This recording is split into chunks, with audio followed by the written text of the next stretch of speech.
ايه بقى الفلتر ده؟ بيقولك توصل الحاجات اللي انت بتحبها ببعض. انا بحب الكوتشي. بحب كات ولا الدوج؟ الدوج طبعا. التفاح ولا البروكلي؟ تفاح. الشمس ولا الشتاء؟ لا الصيف طبعا. الورد ولا الشجر؟ الورد. لا الشجر. لا الورد. لا الشجر. لا الورد. قلنا الهاي هيلز ولا الكوتشي؟ لا الكوتشي. عصير ولا كوفي؟ طبعا عصير. ده ايه ده بقى؟ المدينة ولا الريف؟ المدينة للأسف، بحب المدينة معرفش ليه. البايك ولا العربية؟ العربية طبعا. الشاور ده ولا الشاور ده؟ الشاور ده. الشوكليت ولا بوب كورن؟ بوب كورن عشان مور هيلثي. اكيد يعني القلب اللي مش مجروح، حرام عليكم.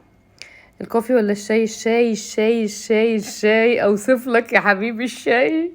قبل ما احبك كنت الشاي يا حبيبي. السماعات. ده مزيكا ولا سينما؟ سينما. كده رندا. دي الحاجات اللي رندود بيحبها. انتوا بتحبوا ايه؟ ايه الحاجات اللي انتوا كنتوا معايا فيها؟ وايه الحاجات اللي انتوا لا؟ يعني انا دوجز مش كاتس.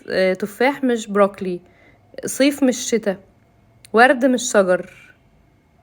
انتوا ايه الحاجات اللي انتوا معايا فيها وايه الحاجات اللي لا؟